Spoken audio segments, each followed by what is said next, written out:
राजधानी दिल्ली के चाणक्यपुरी इलाके में कांग्रेस सांसद से चेन स्नैचिंग की घटना को दिल्ली पुलिस ने सुलझा लिया है। पुलिस ने आरोपी को गिरफ्तार कर लिया है और उसके कब्जे से चोरी गई चेन भी बरामद कर ली गई है। ये घटना सोमवार को पोलैंड दूतावास के पास हुई थी, जिसके बाद सांसद ने गृह मंत्री अमित शाह को पत्र लिखकर दिल्ली में बढ़ते अपराधों पर चिंता जताई थी। दिल्ली पुलिस के joint CP southern range SK. Jain ने बताया कि आरोपी पहले भी कई आपराधिक मामलों में शामिल रह चुका है। हालांकि इस मामले को लेकर दिल्ली पुलिस की कार्यशैली पर सवाल उठे हैं। विपक्ष का आरोप है कि राजधानी की सबसे वीआईपी मानी जाने वाली चाणक्यपुरी जैसी जगह पर भी आमजन और जनप्रतिनिधि सुरक्षित नहीं हैं, तो आम लोगों की सुरक्षा का क्या होगा। दिल्ली पुलिस की प्रतिक्रिया धीमी रही और ये राजधानी की कानून व्यवस्था की गंभीर विफलता को उजागर करता है। अगस्त को सुबह चाणक्यपुरी में रिपोर्ट हुआ था, जिसमें ऑनरेबल एमपी के साथ ये घटना, दुर्भाग्यपूर्ण घटना घटी थी। इस बाबत अलग अलग टीमें गठित की गई थी और इसमें सबसे बड़ा हमारा जो हथियार था वर्कआउट करने के लिए, वो हमारा सीसीटीवी फुटेज था। जैसा कि आपको पता है कि एमएचए के इनिशिएटिव पर निर्भया फंड में नई दिल्ली डिस्ट्रिक्ट और बाकी ज़िले में काफ़ी कैमरे लगाए गए हैं और अभी सेफ सिटी प्रोजेक्ट के अंदर भी उनको और नए कैमरा लगाने का प्रावधान जारी है। उन कैमरों की मदद से हमें इनिशियली लीड्स मिली। हमने स्नैचर की बाइक, जिस स्कूटी पर स्नैचिंग हुई थी, उसको ट्रेल किया। कैमरों की मदद से हमने बिल्कुल उसका बैकवर्ड फॉरवर्ड मूवमेंट देखा कि वो कहाँ कहाँ गया है। उसकी मदद से हमें उसके मूवमेंट ट्रैक कर पाए।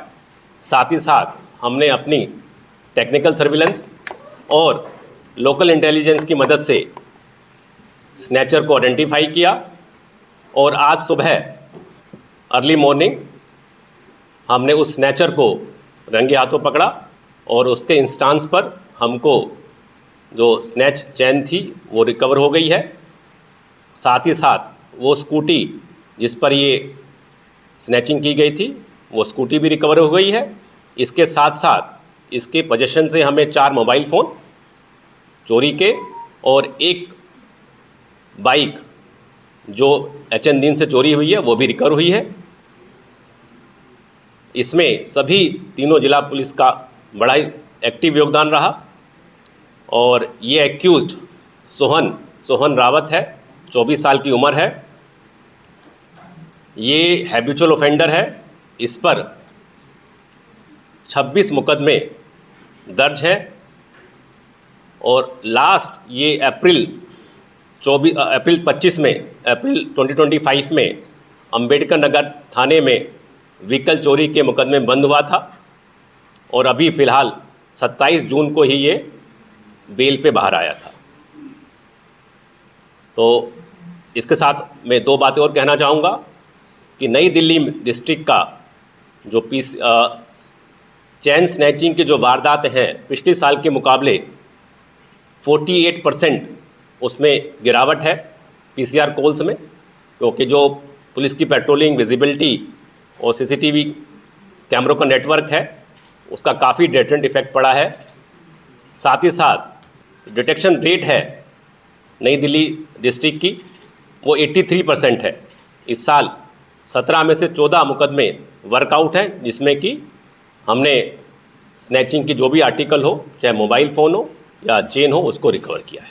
सर जो खबर आई तो पूरी, क्योंकि जो मेंबर ऑफ पार्लियामेंट है उन्होंने पत्र भी लिखा था मिनिस्ट्री को, उसके बाद तमाम चैनल्स पर ये अखबारों में खबर थी, तो क्या इस आरोपी को पता चल गया था कि इसने जो है मेंबर पार्लियामेंट की चेन छीनी है? क्या कहीं छुपने की कोशिश या फरार होने की?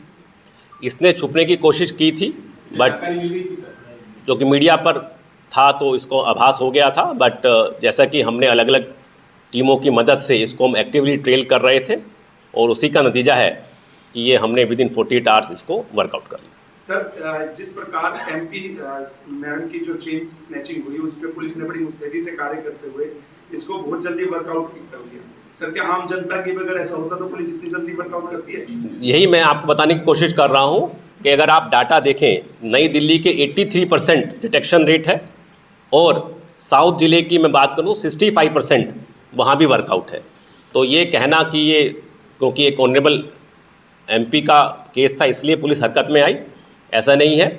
हमारे लिए कोई भी व्यक्ति हो जिसकी स्नैचिंग हुई है, जिसका वारदात हुई है, उसके साथ हम खड़े हैं और हमारा भरपूर प्रयास रहता है कि जल्द से जल्द उस वारदात को सुलझाएं और उसमें कामयाबी हासिल करें। सर, स्नैचिंग की वारदात में स्नैचिंग की वारदात में इससे पहले भी इतनी बड़ी पुलिस की टीम बनी है, जैसा कि आप कह रहे हैं कि आम लोगों के लिए आप वैसे ही केस वर्कआउट करने की कोशिश करते हैं, क्या इतनी बड़ी टीम एटीएस, लोकल पुलिस और 3 जिले साथ में काम करें? क्या इससे पहले किसी स्नैचिंग की वारदात में इतनी बड़ी टीम आपने कभी बनाई सर? जी, अगर आप इसका वारदात देखें, ये वारदात जो हुई है वो बेसिकली साउथ वेस्ट और नई दिल्ली का बॉर्डरिंग एरिया हो जाता है, और उसके बाद इमीडिएट बाद जो हमें इसकी ट्रेल मिली वो साउथ वेस्ट की तरफ मिली।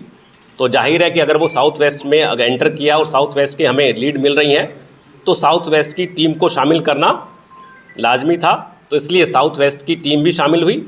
और जैसे ये आगे हमें ट्रेल मिली कि ये साउथ के अंदर एंटर कर गया है, क्योंकि इसकी हमको ट्रेल मिली आश्रम चौक और उसके बाद साउथ की तरफ, तो इसलिए हमने साउथ की टीम को भी इन्वॉल्व किया ताकि लोकल इंटेलिजेंस, क्योंकि टीवी से हमें सिर्फ इतना मालूम चल पाया कि ये मूवमेंट, बट इसकी आइडेंटिटी उससे इस्टेब्लिश नहीं हो पा रही थी। तो ये हमारी फर्दर जो तलाश थी वो लोकल इंटेलिजेंस और टेक्निकल सर्विलेंस की मदद से हम इसको ट्रैक डाउन कर पाए।